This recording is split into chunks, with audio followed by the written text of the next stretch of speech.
Welcome to Unlearning Out Loud. My name is Sid. This is our third episode, and today I'm joined by Tracy from Callisto. I'm really excited for the conversation that I think we're going to be having today.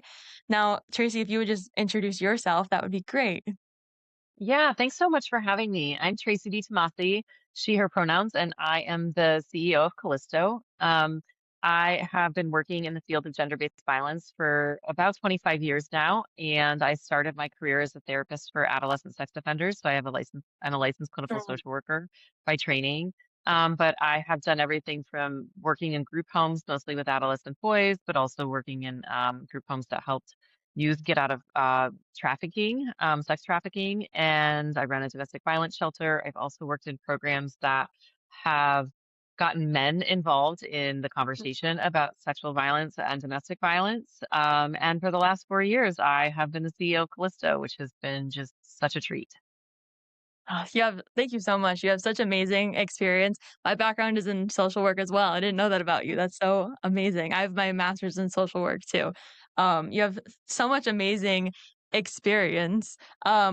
Now, given that you've been a CEO of Callisto for 4 years now, maybe this is the first time that some of our listeners or watchers are hearing about Callisto. For people that are hearing about it for the first time, how would you describe the mission, like the work that you guys do?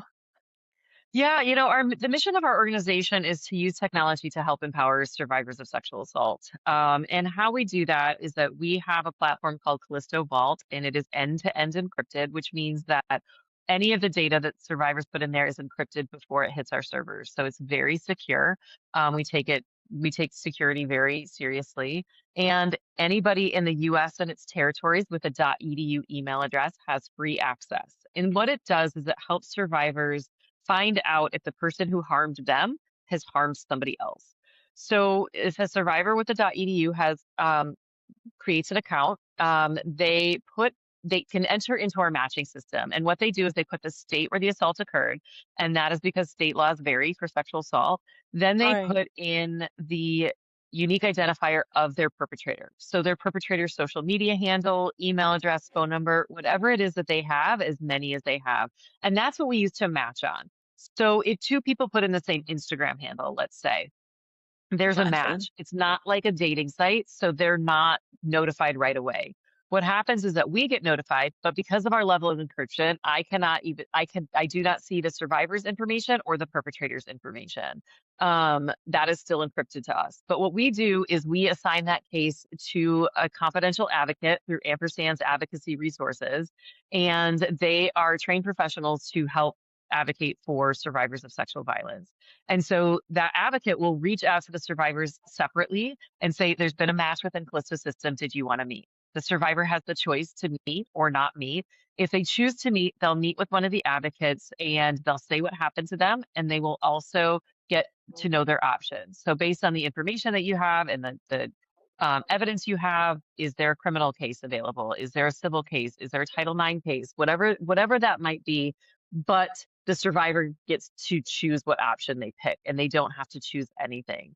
And then what the advocate will do is that if the survivors consent, they will work to connect the survivors so those survivors can know each other's information and pursue healing and justice, whatever that means for them. So we do not report to Title IX, police, or HR. We do not investigate what happened. And we are not a public database that anybody can sort through because of the level of encryption. Right. Nobody has access to that information.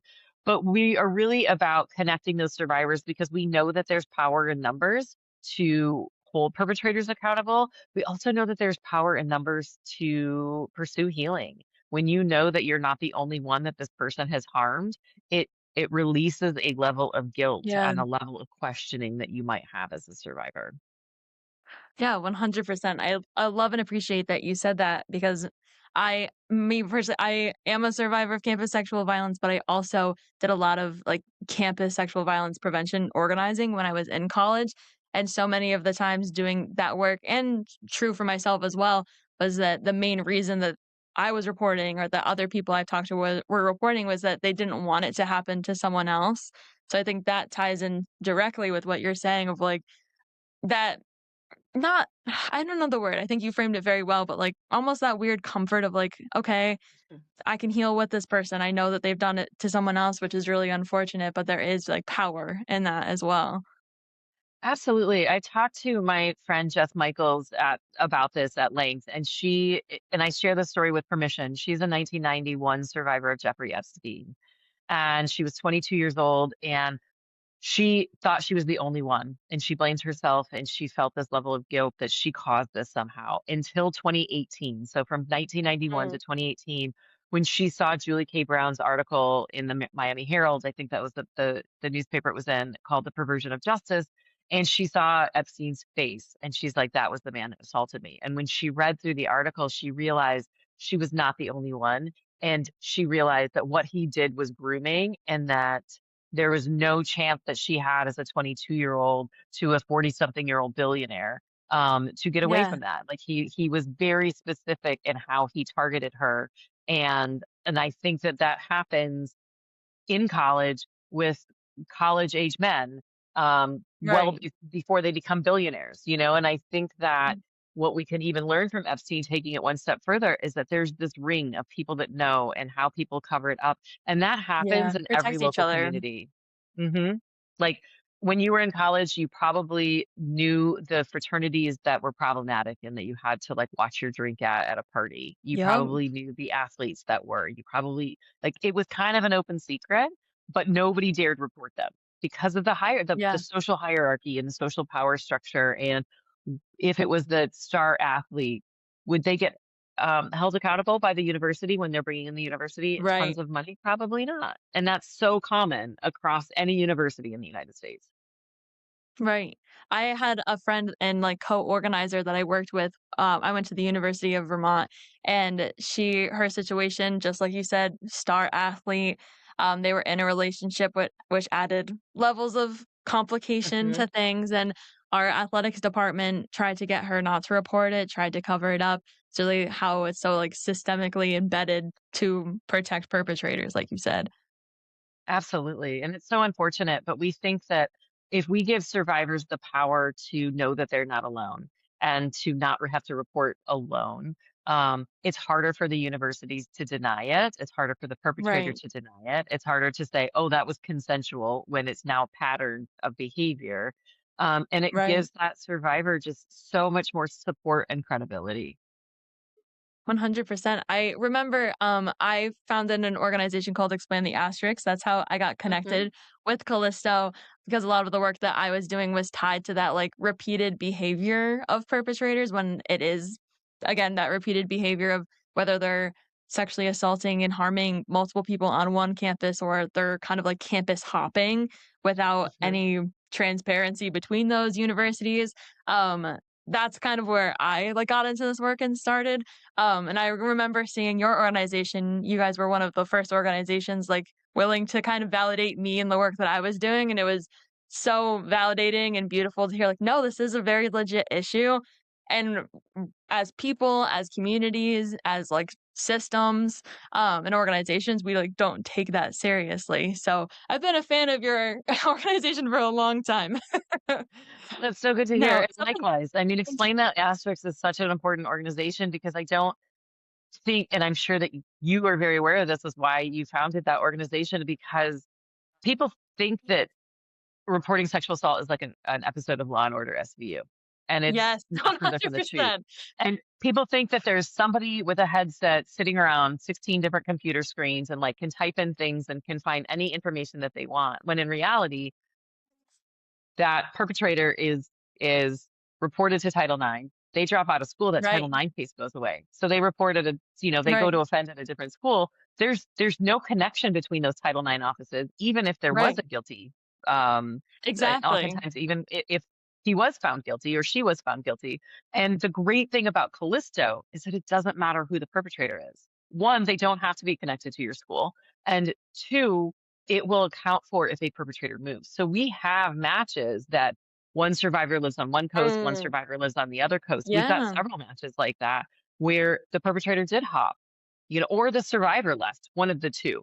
yeah, Um, and Title IX is not equipped to deal with that. And neither are most police no. departments either. Yeah, 100%. Now, I know when I was in college and doing campus specific work, we know that the number of people who actually choose to report, whether it's to any like reporting entity, really, really small compared Mhm. to the number of people who are being victimized. What do you think that it means that so many survivors choose to not report? Like, what are we kind of missing when we frame reporting as the goal? Again, I'm gonna quote my dear friend Jess Michaels is when you say, "Why didn't you report?" What you should really be asking is, "What made it unsafe for you to report?" And that's really the question. And Mm, there's a variety of answers for, LGBTQ folks, people of color. They don't trust the systems because the systems are inherently racist and yeah, sexist and homophobic and all of that. So that's one thing. If you are a student with a scholarship, what happens if they threaten to pull your scholarship, which right. which happens? There's a lot of risks that you take when you report and you expose yourself to that. And but beyond that, I think one that's even more common that people don't talk about enough is that so many survivors don't understand that what happened to them was assault. Yeah. Um, until years later. And I talk to people all the time and I've watched sometimes where has that like aha Mm, moment because they're saying, "Oh, well, yeah, I've never been assaulted, but this happened." And I was like, "Why is that not assault?" And they go, "Oh my yeah, goodness. Wow." yeah, And I think that when in a college environment, when you have a lot of assaults happening with alcohol under the influence, but it's also with people that you know. So again, Law and Order mhm, SVU, there's so many of those cases where right, we think about rape and sexual assault as somebody that you don't know, that it's right, somebody the dark jumping out from behind alleyway. the dark alleyway, Yep, out of the bushes, the parking garage. And we try to prepare people for that, but we don't expect it to be our best friend. We don't expect it to be our partner. We don't expect it to be our yeah, roommate's friend, somebody that I've trusted, somebody that I'm interested in and I wanted to make out with, but I didn't want to have sex with. right, There is a survivor who matched who has allowed me to share their story, and they got drunk at a party and they did what everybody said that they should do. They had their partner take them home, and then their yeah, partner assaulted them.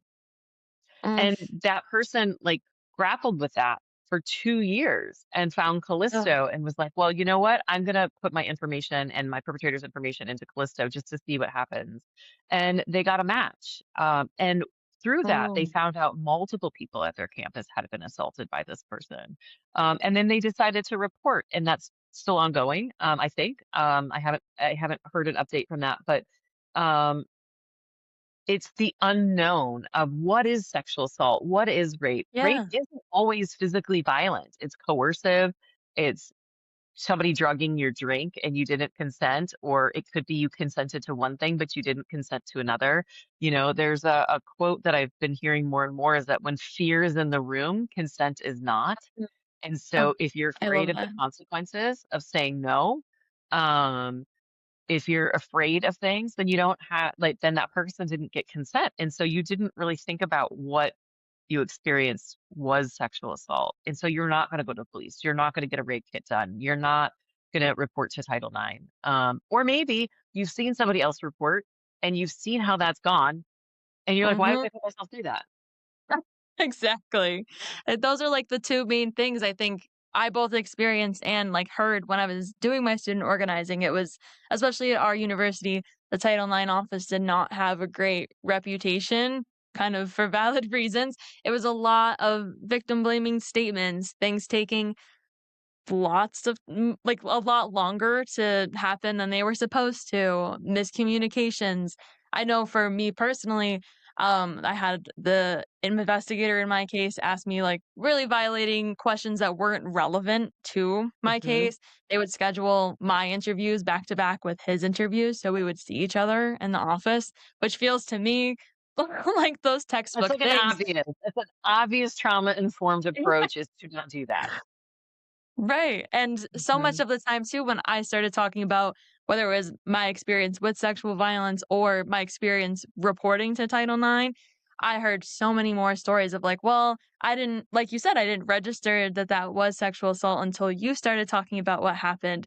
And it really, once I started doing this work and learning more about definitions and, intersectionality and just like all of the things that, especially in social work school, that we learn about, Mhm. it really started to hit me how many things that I had experienced that fell into like, sexual assault categories or domestic violence categories where growing up well, it wasn't that bad. It wasn't as aggressive as I've seen on, Yeah. Law& and Order or on Criminal Minds, or even like you said, like if it wasn't like penetrative sex, if it was just like hands somewhere I didn't want them, that's not Yep. quote unquote bad enough for me to report that. And Yeah. that is so important to name. Yeah. And I think that so many times we don't wanna think that we're victims or survivors, Mm, we don't wanna think that something that bad could have happened, and what does it yeah. mean if that bad thing happened? Because I should be strong enough to protect myself. Mm, And so acknowledging that I've been victimized can be a very big hurdle for people because it it changes what they think yeah. about themselves. It changes their view of the world. It changes how safe they walk around through the world. So we don't want to believe that we were a victim, and so we we try to explain it away. But a lot of times our bodies know. Yeah. Like the body knows something was violated, and I think that's another great thing about Callisto is that if you feel violated, you can use Callisto. It doesn't have to be something that is criminal sexual assault. And if there is a match, Mm, maybe there's a pattern evidence where what happened to you wasn't criminal sexual assault, but maybe the next person was criminal right. sexual assault. And that, but you can still get I wasn't the only one that was creeped out by that person. And some people will say to us like, oh, well, what about false reporting? You're going to get Mhm. somebody in trouble that you're just saying that like basically falsely accuse somebody, but I'm not at all. And we really protect around false reporting, and you can't really false report using Callisto because every part of it is protected. So anything that's in the system, if it doesn't match, it never leaves the encrypted state. If it does match, the only person that sees that information is the confidential advocate who is protected under some level of confidentiality depending on your state. And so we don't report to anybody. So it never leaves this confidential encrypted bubble, which means that that protects that person who's been accused as well as the person who Right. is doing the accusing. And that's by design. Like we want to make sure that that happens. Because we don't want false reports, and I think that false reports are Right. very, very, very slim, but we do protect against that as well.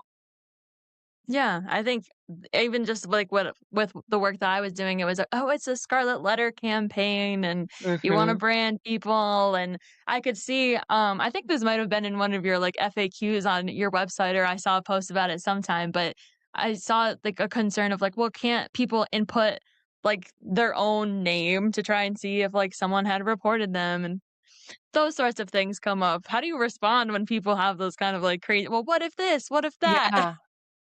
I think, a lot of times people think it's like "Are we dating the same guy?" Mhm.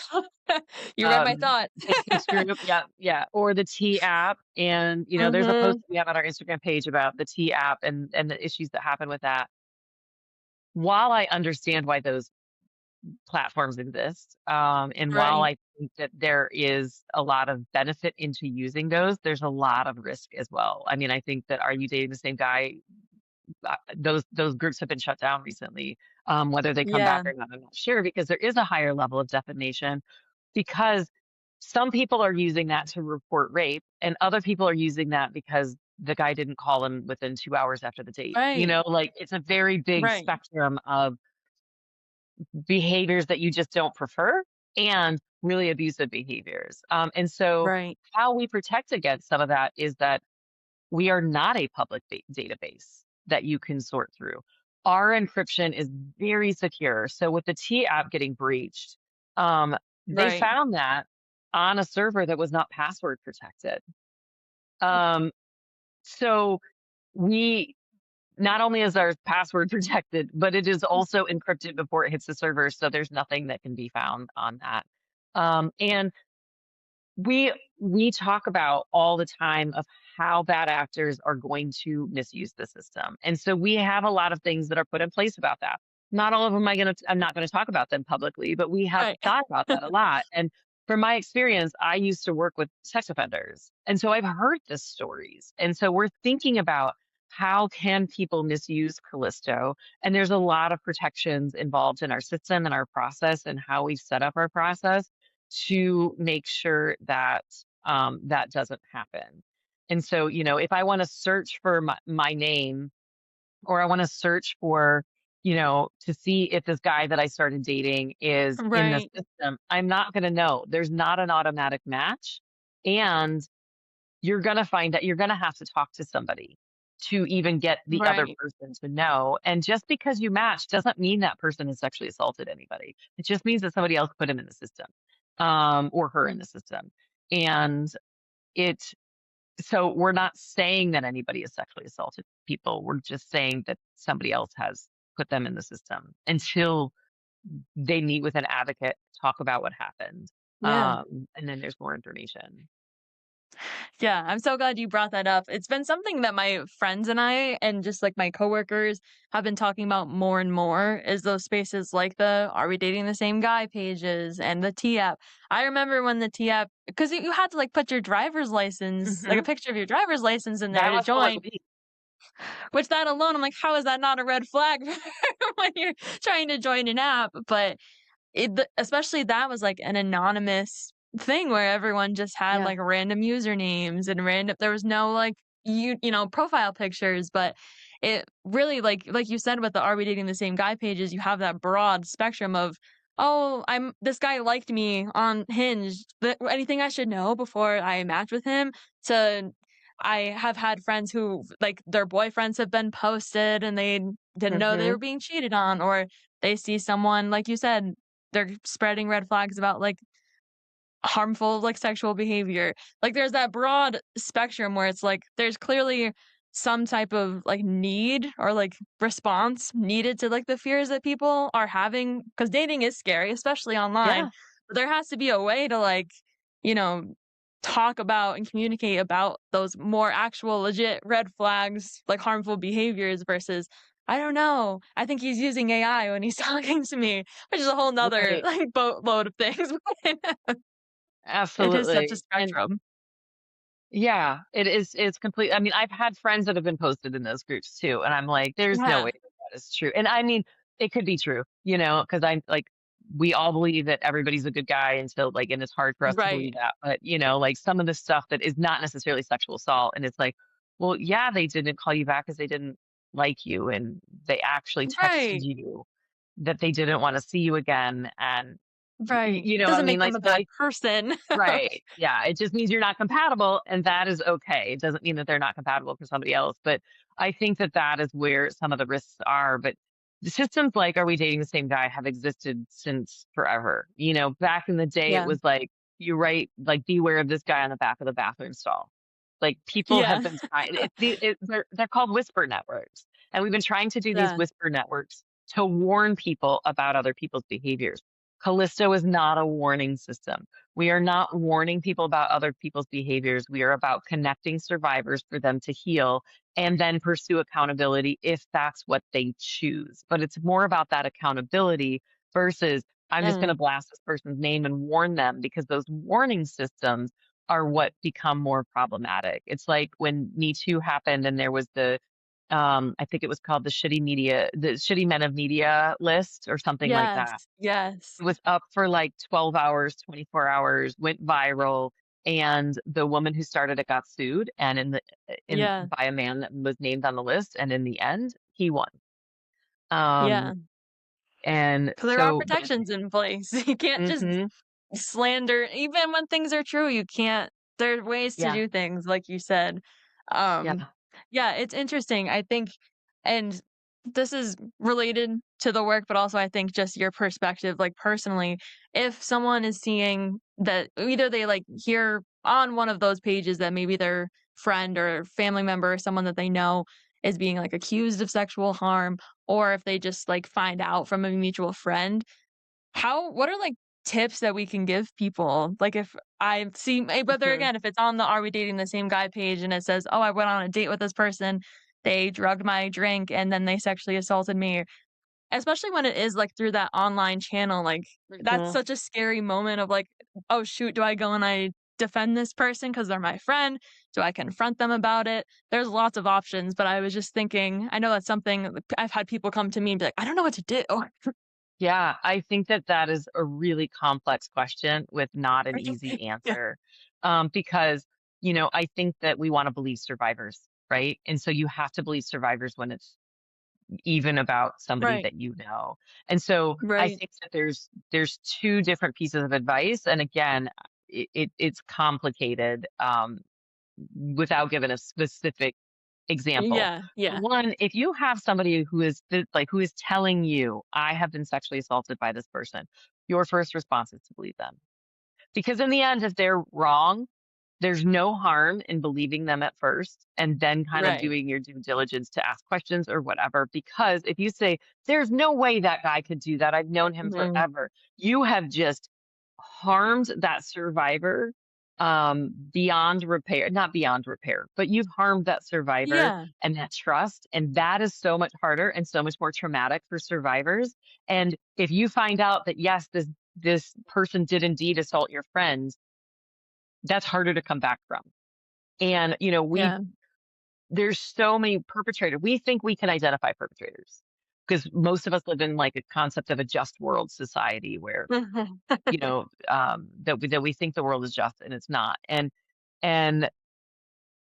we have to realize that most survivors or most perpetrators are very charismatic.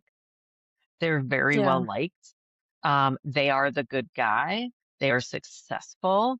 They are people with influence and power. Um, that's how priests and clergy members get away with it. Mhm. You trust them. There's an inherent trust there.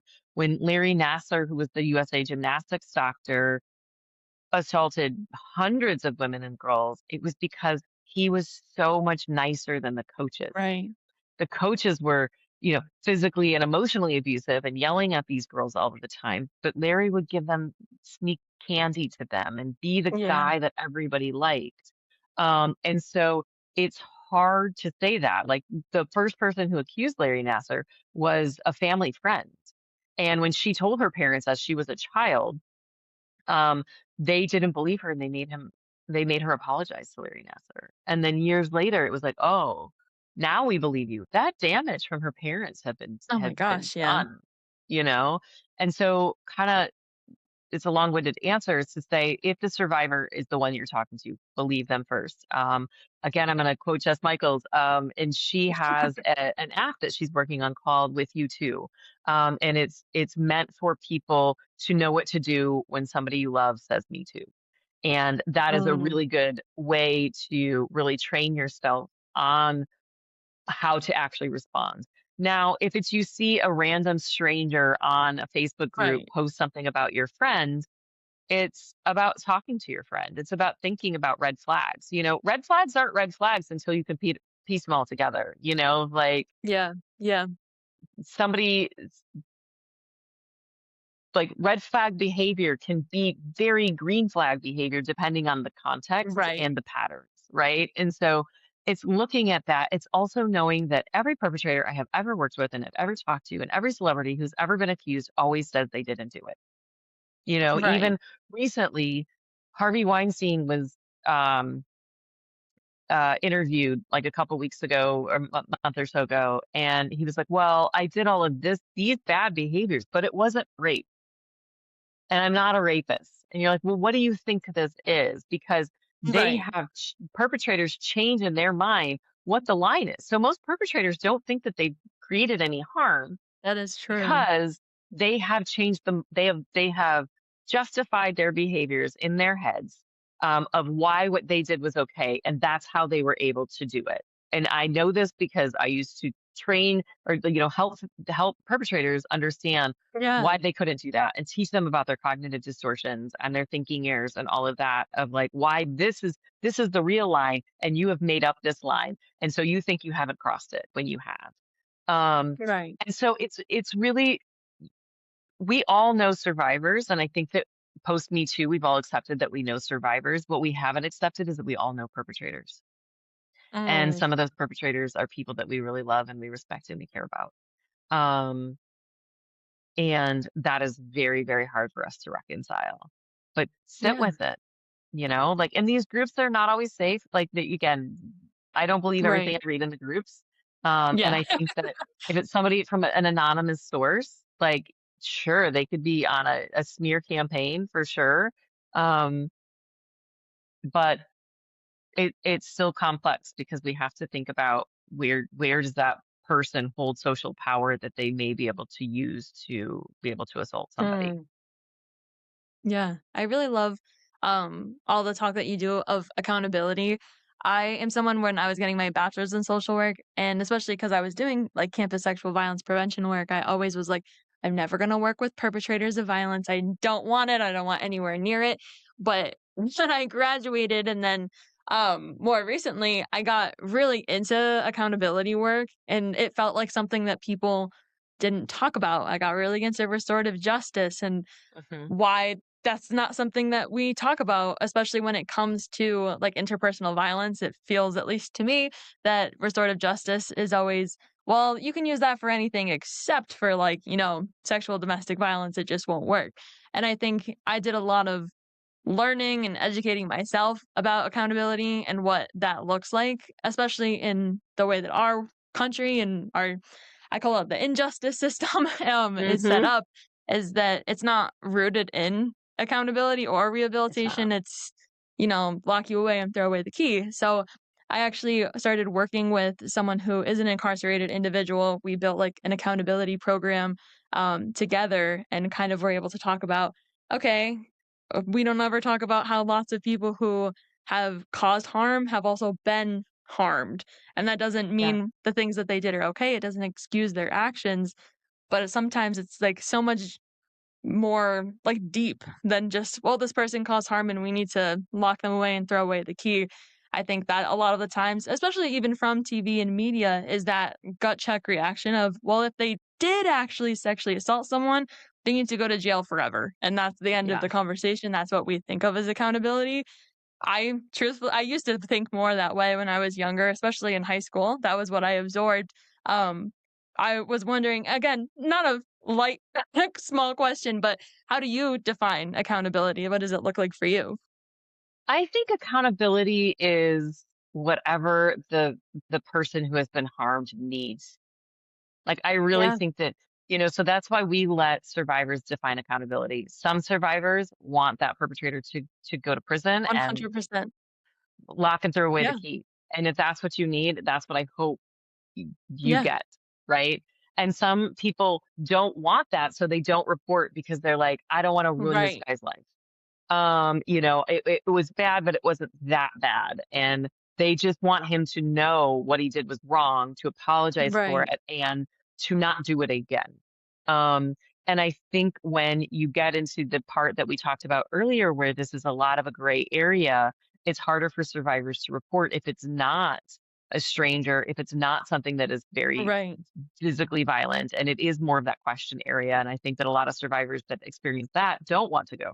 But again, I think the survivor is absolutely in charge of, should be in charge of accountability. I don't think right, that they are in charge of right, accountability. I think that our systems need to change so that they are in charge of accountability. And I think that, I mean, I used to do restorative justice work for a long time when I worked with perpetrators because a lot of their victims were their family members, were younger right, siblings, were cousins, especially because I was working with teens. And we did restorative justice, and it was really, really helpful for the family a lot of the times. And it was really helpful for the survivor, but it only happened if the survivor wanted it to happen. right, And I think that that's what people get confused about restorative justice. And then kind of going back to the point that you made, and most commonly people say hurt people. And I mm, have an issue with that phrase. I think that it is true, but it's misunderstood because yes, it does not hurt people does not excuse the behavior. There, right, if you look at it, women are hurt all the time and they're not going on hurting people. They can, but not all right, of them will. So right, where that comes from is that if you look at offenders, most of them have experienced some kind of abuse or trauma in their lives. But if you look at people who've experienced abuse and trauma, most don't Mm, go on to offend. So it is not, yeah, it is, it does not um, justify a right. perpetrator's behaviors at all. And I think sometimes people want to use that phrase as a way to justify someone's 100%. behaviors. But I do think that looking at that can help us figure out how to stop perpetration. When Right. I work with perpetrators, people would say, "How could you work with offenders?" Mhm. And what I said is, so many offenders are repeat offenders. If you teach them how not to offend, you are going to prevent sexual violence before it Right. happens. And so much over the 25 years of my career has been prevention is teach women how not Yeah. to get raped. Yep. That is not effective. All it is effective for is victim blaming. And sure, can we reduce our individual risks? Yes. That's not Right. preventing sexual violence because what happens is I may have covered my drink, so that perpetrator is not going to come and drug my drink, but you haven't covered your drink. So that perpetrator is not going to go to you and they're Mm, going to drug your drink. So it's the same right. amount of sexual assault. It just prevents, maybe reduces my Mm, risk level a little bit. yeah.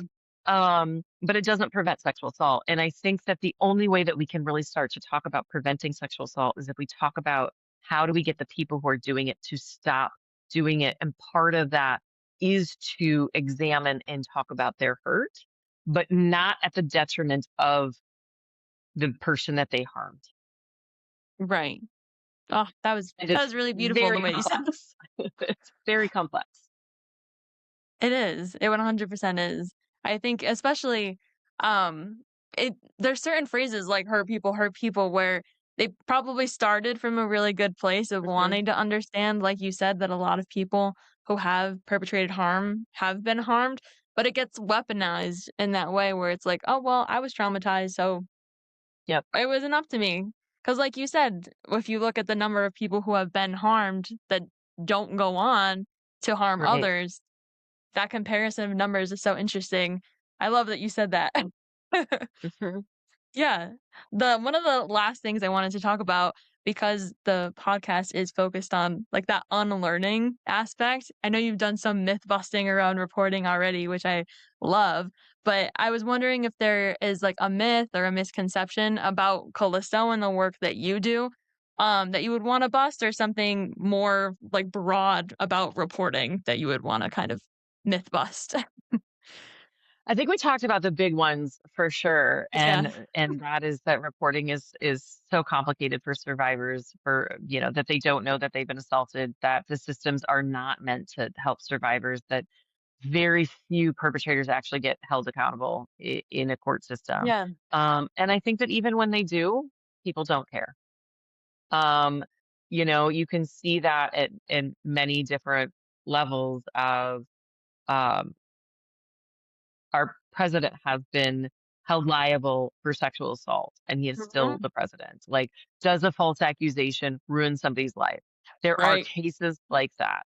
There are so many cases that are not like that either, that the person still goes on to continue to do whatever.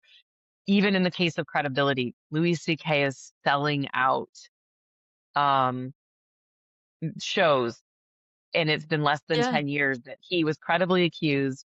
He denied it at first, then he acknowledged what happened, and yet people are still listening to his comedy. And Louis C.K. was one of my favorite comedians before all of that Mm, happened. I saw him live. I used his clips in my talks to men about mm. how violence against women and how gender-based violence, like how it impacts us. He was so good, and that I like he had to be held Yeah. accountable, and accountability is me not buying a ticket to any of his shows, but he's still Mhm. his career was like, sure, it took a little dip, but what about all of the Right. women who didn't have a career because of him, that got out of comedy because of him? And so I think that that is part of the myth busting. And then it might not be a myth, but I think that, as I go around and I talk about Callisto and we talk about fundraising and all of these things, it is really hard to describe what we do because of all of the myths that are there. If Yeah. somebody doesn't understand how terrible it is to report, they don't understand why Callisto has to exist. If all Mm. you're doing is worried about false accusations, you think about it from that lens when you don't really think about how much we've done to protect the person being accused. And there's not, if I tell you I run a domestic violence shelter, you have an idea of why that exists, Right. why that's needed, and what it looks like in your head. If I say I build technology to help connect survivors of serial perpetrators, you have no idea what that means.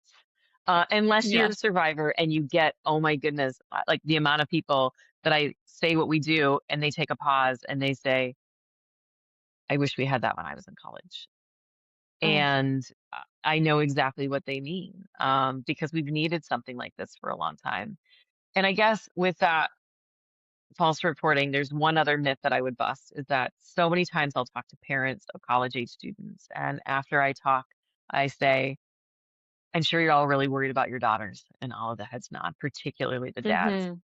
And then I say, and I'm sure that you're worried about your sons, and I'm sure you're worried about them being falsely accused. And again, all of the Mm. heads nod, Mhm. especially the dads.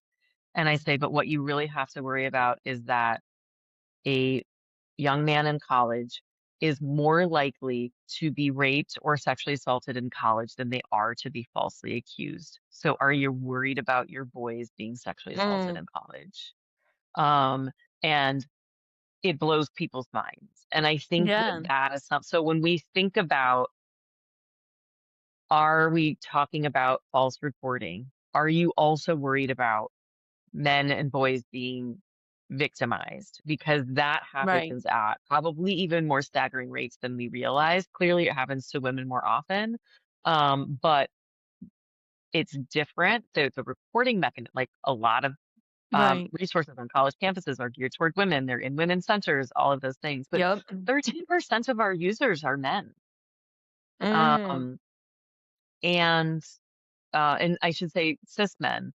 And that's because they sometimes don't realize that they have anywhere else to go. And Yeah. they don't know what else to do. And you look at Surviving Ohio State, which is a documentary on Hulu or Netflix. And it's about all of these athletes. So Ohio State has all of these athletes that were assaulted, male athletes that were assaulted by Mm. coaches. University of Michigan has the same thing. Penn State has the same thing. And I'm sure that there are so many more that haven't either Right. made the news or I'm just not remembering off the top of my head. And so this issue is so rampant. And when Me Too happened, I remember, it was 2017, late 2017 into 2018. And I've been working in this field since 2000. So I was well into my career and people kept tagging me on Facebook, like, did you see this? Did you see this? And I was like, I just Yeah. don't get what the big deal is. Like, I know your story. I know your story. I know your story. I know your story. And then as it progressed, I was like, oh, I know people's story. I know how bad this Right. is. I work and live in it every day. Nobody else understands how Mm. That's so pervasive this true. is because the people who've told me didn't tell their dads. They didn't tell their brothers.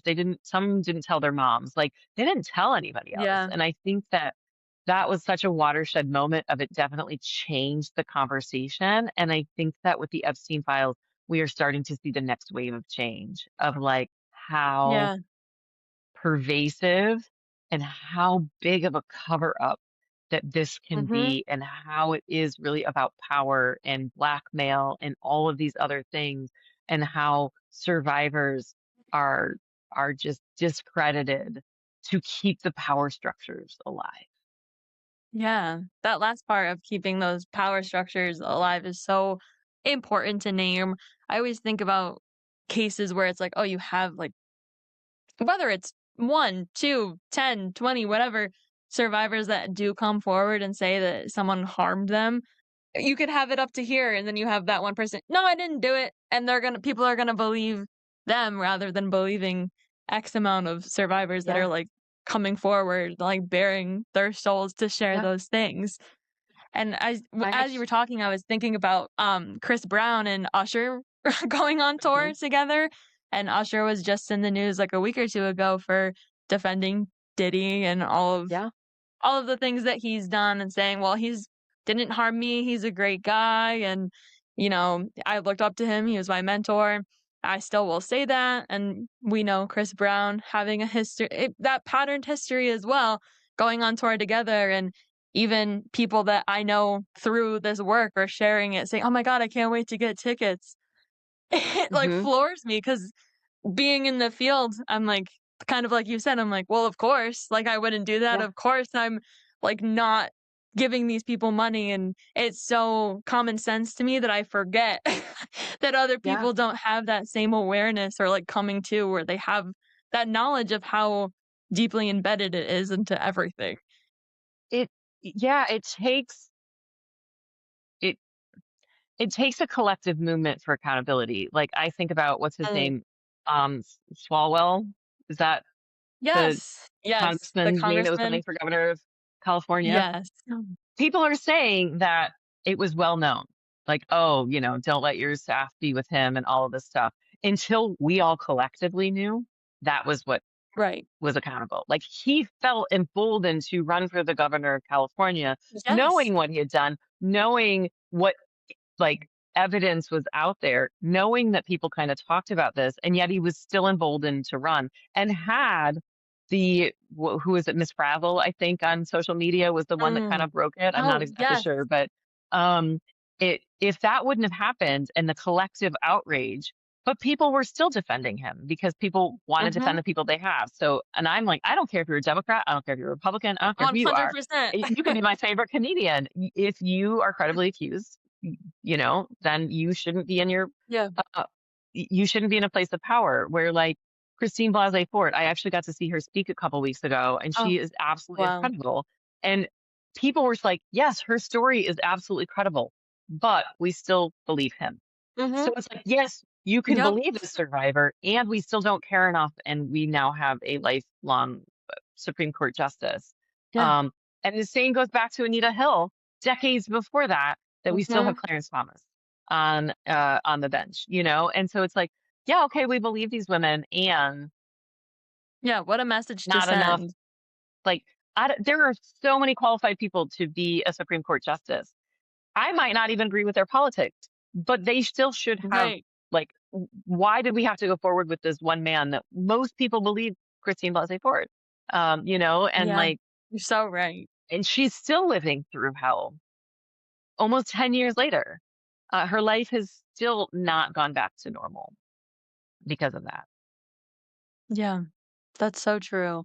And it's like, even I remember being I was in college, when that was going on and she was testifying, and, like, that for me was that was the same it was either that year or the year after that I was sexually assaulted, so I was still kind of, like, sitting with everything so fresh, but I was so amazed by her bravery to just look these people in the eye and share her story and answer all of their absurd questions in detail. It was so inspiring, and then I immediately was, like, washed over with this, like, sadness of, like, she Yeah. shouldn't have to do that. All for Mm-mm. not to say that no one cared, because obviously there are people that care, but like you said, it didn't matter. It mattered in that the impact of what she did resonates with so many survivors especially, but it didn't matter in that he's gonna be on the Supreme Court for decades to come. Yeah. Hmm. It's Hmm. so painful.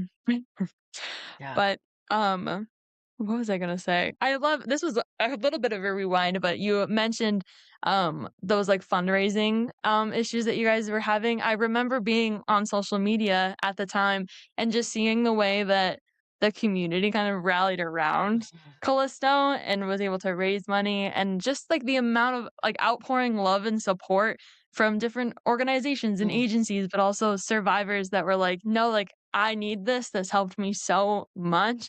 What was that like? I know it was probably a Whew. crazy, overwhelming, beautiful time. It was every emotion at a level 1,000,000 at once.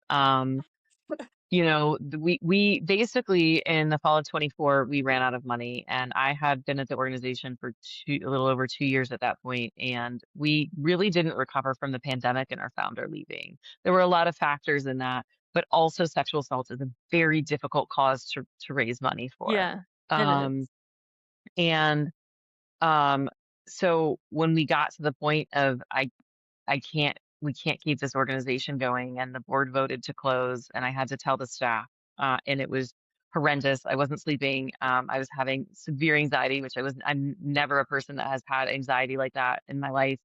And we put out the email, and my staff, Danielle, who runs our social media and everything, she's like, we're not gonna go down without a fight. And I've been fighting without you guys knowing about this for over a month, and I don't Yeah. have a fight left in me.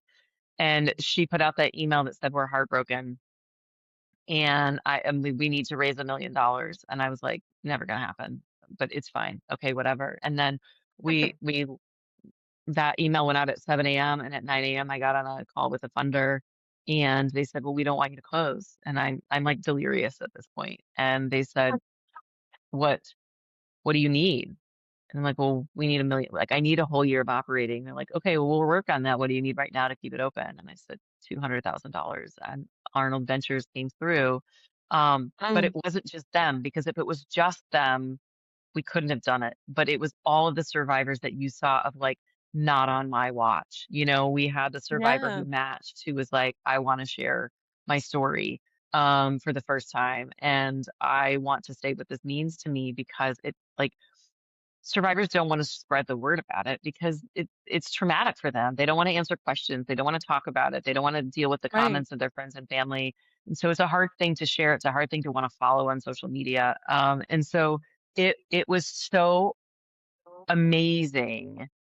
Even if we would have still had to close, and clearly we're still here, but even if we would have had to close, just knowing how much impact we could have made, and we already did make, just Mm, knowing that we existed, was absolutely incredible. And just the donations of people coming in from like $5 to $10,000 of yeah. like donating to an organization where you don't know if we're going to succeed. You don't know if we're going to pull out of this. Yeah. Um, but just the hope that it brought, that we still cling to that. I still cling to that. And it's not easy. Like I said, less than 2% of all philanthropic funding in the US goes to women and girls issues. And within that pot, gender-based Mhm. violence is a very small portion. And within the gender-based violence portion, Yeah. trafficking It's a is sliver. huge, child sexual abuse. So when you're dealing with um, the sexual assault of adults, particularly of adult women, there's just not a lot of funding in it.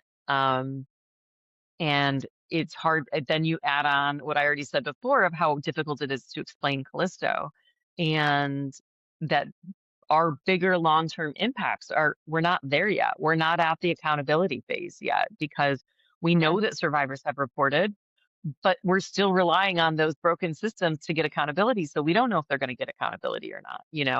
But they would never Yeah. have even had that had Callisto not existed and they matched. So we're years away from that data, and people want the shiny object and the quick fix. And Yeah. fixing sexual assault is not a quick fix, and it's not easy. And we're having to deal with people that don't want our organization to exist, and the perpetrators that don't want our organization to exist. And if we make a misstep, um, we don't want to be the TAP. We don't, so we put in protections that Mm, actually limit us from some of the data, which if we had more of that data, it would be easier to fundraise.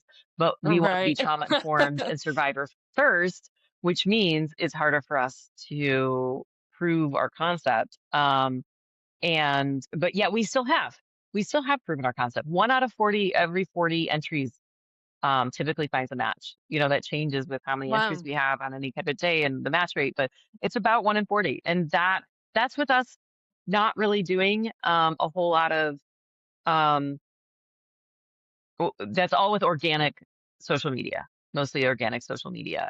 And that's how most of our survivors know about us. And so that's not even with like a massive marketing push, because we haven't had the Right. budget to do that. And so we are looking to expand. We're going to hopefully start a pilot by the end of 2026, which we're really excited about, to really expand beyond .edus. But um, we need every donor to donate $5, donate 5,000, donate 500,000, to be able to continue on this mission, and to make sure that we help as many survivors as we can. Yeah. Is there like a website? Like where can we point Mhm. people if they want to like learn more or if they do feel Yep. generous and want to donate, where can we send them? Yep. projectcallisto.org. Callisto is spelled Callisto. And that's our website. There's a donate button there. There's a way to get involved page. There's more information about how our system works and our security, and all of that. And we're continually making updates. I would also follow us on Instagram at Callisto. Um, that we do a lot of updates there, but sign up for our newsletter and you can get as much information as we evolve, as we grow. Or feel free to email us at contact@projectcallisto.org. We respond to almost every email that we can, even though we are a really small team. We still make sure to respond to that. So it's not like going into an abyss that just you'll never get a response on there. You will. You will. Awesome, beautiful. I have one last quick question because I know Mhm. we're running out of time. The last question I have is, what would you want someone that's listening to this, especially if they're a survivor, to take away from this conversation? Mhm. I think that you're not alone. Um, that don't blame yourself for what happened. The only person that's responsible for sexual assault is the person who harmed you. No matter if you got drunk, no matter if you made out with them, no matter what the case may be, um, it was their decision and it is not your fault and you are not alone. And whether or not you match in our system or even have access to our system or even are able to ever find out if your perpetrator has harmed somebody else, there is a likelihood there. And you are not alone. Beautiful. Thank you so, so much for coming on. I feel like even though I knew about you and the work that you guys do, I feel like I still learned a lot. I appreciate Good, you so good. much for coming on. All Thank right. you This so has much for been having on. me. Yeah, yeah, thank you so much again. This has been on Learning Out Loud. I will see you next time.